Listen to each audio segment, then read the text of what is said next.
প্রেরণার গল্পকথা।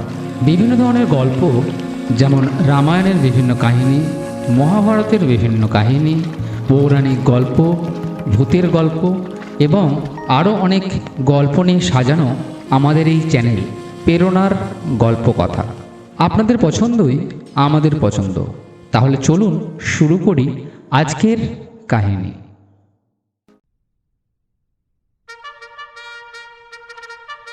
আজ আমরা যে কাহিনীটি নিয়ে বলবো সেটা হচ্ছে জরাসন্ধের কাহিনী, মহাভারতের এক অন্যতম ব্যক্তি। মহাভারতের যুগে মগধের রাজা ছিলেন বৃহদত্ত। তিনি ছিলেন এক অজেয় সৈন্যবাহিনীর নেতা, যে কারণে তৎকালীন রাজ্য সমাজে তাকে পরাক্রান্ত বীর বলে সমীহ করা হতো। তিনি কাশীরাজের দুই কন্যাকে বিবাহ করেছিলেন এবং তাদের কাছে প্রতিজ্ঞা করেছিলেন যে তিনি কখনো দুজনের মধ্যে তারতম্য করবেন। রাজা হিসাবে তিনি সর্বোচ্চ মান্য হলেও তার মনে গভীর দুঃখ ছিল, কারণ তার কোনো সন্তান ছিল না। পৌর বয়সেও তিনি মন্ত্রীর হাতে রাজ্যের শাসনভার সমর্পণ করে তার দুই স্ত্রীকে নিয়ে বনে গিয়ে তপস্যা শুরু করলেন। সেখানে একদিন তিনি দেখা করতে গেলেন গৌতম বংশীয় ঋষি কৌশিকের সাথে। কথা প্রসঙ্গে তার একমাত্র দুঃখের কথা ঋষির কাছে বললেন। কথা বলতে বলতে তার চোখ দিয়ে ঝরঝর করে জল পড়তে লাগলো। দয়াপরায়ণ হয়ে ঋষি রাজার জন্য কিছু করতে চাইলেন। তিনি বললেন, মুনিবর, আমি নিঃসন্তান। সেই দুঃখ আমি রাজ্যে ত্যাগ করে বনে এসেছি। আপনি কৃপা করে আমায় একটি সন্তান দান করুন। এই কথা শুনে ঋষি ভাবতে লাগলেন এখন কি করা উচিত। হঠাৎ তার সামনে আম গাছ থেকে একটি ফল তার কোলে এসে পড়ল। তিনি আমটিকে নিয়ে একটুখানি ভাবলেন, তারপর সেটি রাজার হাতে দিয়ে বললেন, যান মহারাজ, এই আমটিকে আপনার স্ত্রীকে খাইয়ে দেবেন, তাহলেই আপনার ইচ্ছা পূরণ হবে। যেহেতু রাজা তার রানীদের কথা দিয়েছিলেন তিনি দুজনের মধ্যে কখনো তারতম্য করবেন না, তাই তিনি দুজনের মধ্যে সমানভাবে ভাগ করে দিলেন। আম খেয়ে যথাসময় রানীরা সন্তান সম্ভব হল। রাজা বৃহদত্ত তো মহা খুশি, ভাবছেন এবার তার রাজ্যে ফিরে যাবেন। পুত্র বা কন্যা যাই হোক না কেন, তাকে মনের মতন করে মানুষ করবেন। পুত্র হলে সে হবে বিদ্বান, মহাবীর ও সর্বরকম যুদ্ধে পারদর্শী, আর কন্যা হলে হবে সুশীলা ও 64 কলাবিদ্যায় নিপুণ। তবে মনের গোপনে আরো একটি অভিলাষ তার আছে, তা হলো কন্যাকেও তিনি সর্বরকম যুদ্ধবিদ্যা শিখাবেন। কিন্তু মানুষ ভাবে এক আর হয়ে যায় আর এক। রানীরা সন্তানের জন্ম দিলে খুশি হওয়ার নিমিষে বদলে গেল প্রবল কান্নার রোলের মধ্যে রাজা এসে দেখলেন দুই রানী দুটি অর্ধেক পুত্র সন্তানের জন্ম দিয়েছে। দেখলে মনে হয় একটি শিশুকে সমান দুই খণ্ডে ভাগ করা হয়েছে।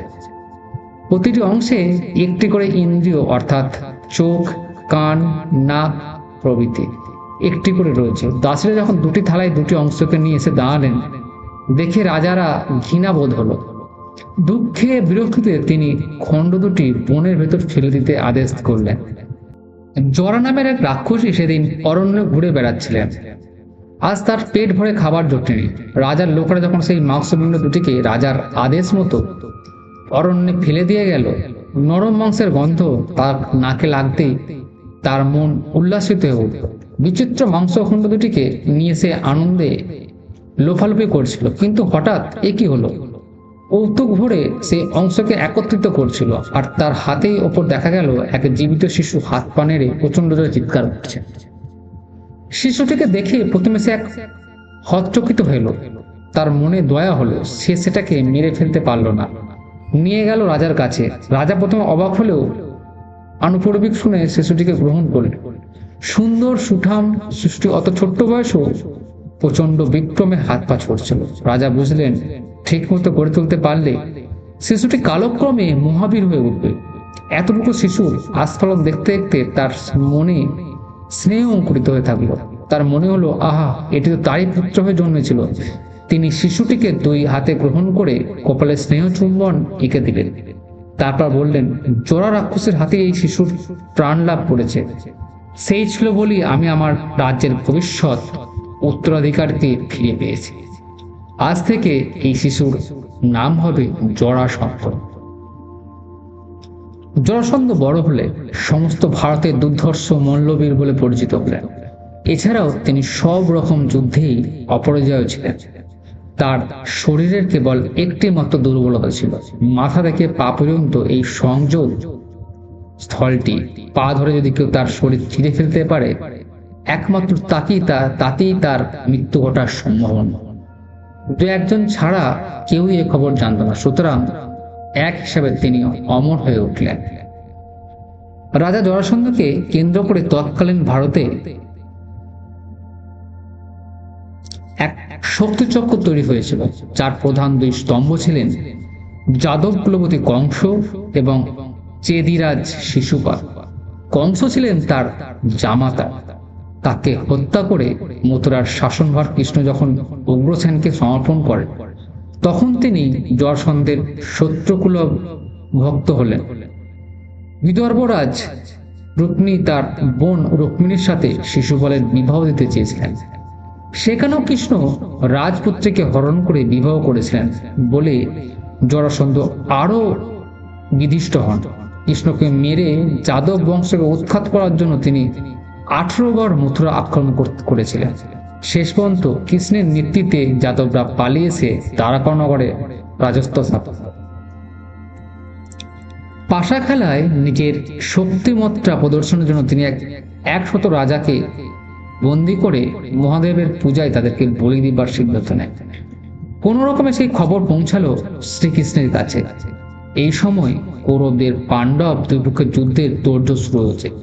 স্বাভাবিকভাবেই সবাই জানে যে জরাসন্ধ দুর্যোধনের পক্ষেই যোগ দেবেন। এমনিতেই পাণ্ডবদের সৈন্যবল কম, তাই তার উপর জরাসন্ধ কৌরব পক্ষে গেলে তাদের শক্তি যেন বিলক্ষণ বৃদ্ধি পাবে, সে বিষয়ে শ্রীকৃষ্ণের যথেষ্ট আশঙ্কা রয়েছে। মনে মনে তিনি হিসাব করে দেখলেন, হংস, হিড়িম্বক, কংস প্রভৃতি জরাসন্ধের প্রধান শক্তিরা অপসৃত হয়েছে। এখন তাকে একলা লড়াই যদি হারিয়ে দেওয়া যায়, তবে তার বিপুল সৈন্যবাহিনীর সঙ্গে আর যুদ্ধ করতে হবে না। তিনি কিছু স্থির করেন। একদিন ভীম আর অর্জুনকে সঙ্গে করে গিরিব্রজের উদ্দেশ্যে যাত্রা করলেন। পথে শুনলেন যজ্ঞস্থল ঘিরে কড়া পাহারা বসেছে। একমাত্র ব্রাহ্মণ ছাড়া অন্য কোনো আগন্তুকের প্রবেশাধিকার নেই। শ্রীকৃষ্ণের ভ্রু একটু কুঁচকে গেল। জরাসন্ধের সঙ্গে লড়তে গেলে শুধু গায়ের জোর নয়, কিঞ্চিত মাথাও খাটাতে হবে। জরাসন্ধ যে খুব কুটিল প্রকৃতির রাজাও বটে। গিরিব্রজ পূর্বের রাজস্থলের সামনে কুশস্ত্রে 3 জন ব্রাহ্মণ যখন দাঁড়ালেন, তখন মহারাজ জরাসন্ধ আসন গ্রহণ করছেন। খবর এলো 3 জন ব্রাহ্মণ এখনই তার দর্শন চান। মহারাজ ঈষৎ বিরক্ত হলেন। আজ তিনি যে কাজ করতে চলেছেন সেজন্য তার একটা বিরুদ্ধ জনমত তৈরি করা হয়েছে। শুধু তার প্রতাপে কেউ কিছু প্রকাশ করছেন। আগামীকাল পূর্ণাহুতির পর তিনি নিশ্চিত হবেন এখন যজ্ঞ শুরু হওয়ার সময়। তাকে আসন ছেড়তে হলে সেটা তাকে যেন অশুভ সংকেত দিল। তবু ব্রাহ্মণদের কথা ভেবে তিনি তাদের সঙ্গে দেখা করতে গেলেন। ব্রাহ্মণ বেশে কৃষ্ণ বললেন, মহারাজ, আমরা বিশেষ উদ্দেশ্যে আপনার কাছে এসেছি। আমার এই সঙ্গী 2 জন সে কথা ব্যক্ত করবেন। তবে এরা বিশেষ ব্রত পালন করেছেন বলে মধ্যরাতের আগে কথা বলবেন না। প্রতাপশালী মগধরাজের কাছে আমাদের জানচা এই যে তিনি এই সময়ের আমাদের বক্তব্য। জরাসন্ধ বিস্মিত হলেন। এত তুচ্ছ কথার জন্য তিনি যজ্ঞ বিঘ্ন ঘটিয়ে উঠে এসেছেন।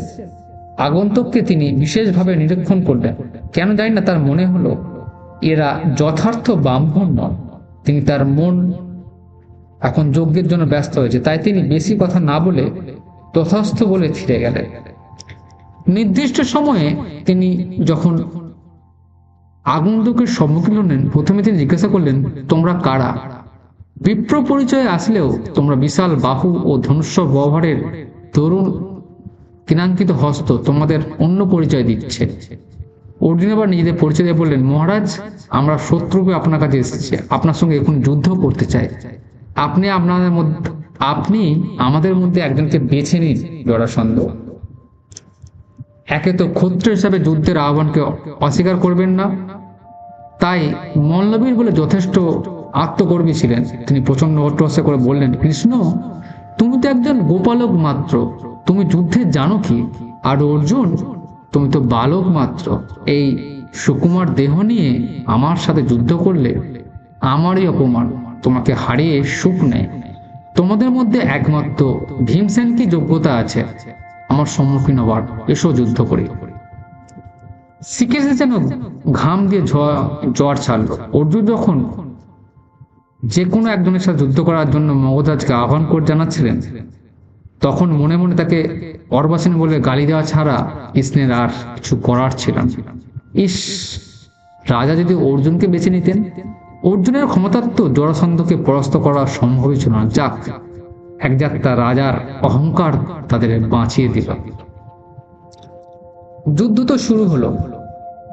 ভীম যথেষ্ট বলশালী ছিলেন, তৎপর এবং বিষয় ছোট, কিন্তু জরাসন্ধ খ্যাতনামা মল্লবীর এবং তুলনায়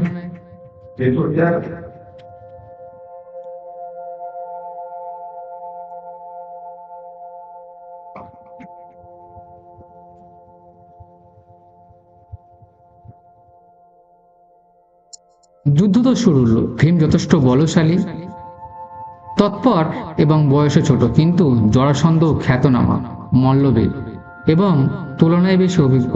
ফলে এক সময় দেখা গেল ভীম কিছুতেই এঁটে উঠতে পারছেন না, ও ধীরে ধীরে ক্লান্ত হয়ে পড়ছেন। কৃষ্ণ দেখলেন যুদ্ধের উন্মাদনায় ভীম ভুলে গেছে জরাসন্ধের দুর্বলতার কথা। এই কাহিনীটি যে কিভাবে জরাসন্ধকে বধ করা যায়, তিনি আসার সময় ভীমকে বলে শুনিয়েছিলেন যে কি করা যায়। তিনি এক উপায় ঠিক করলেন। লড়াই করতে করতে ভীম যখন তার মুখোমুখি হচ্ছে, তখন তিনি তাকে দেখে একটা ঘাস নখ দিয়ে লম্বা করে ছিঁড়ে ফেললেন। ইঙ্গিতে বুঝতে ভীমের অসুবিধা হলো না।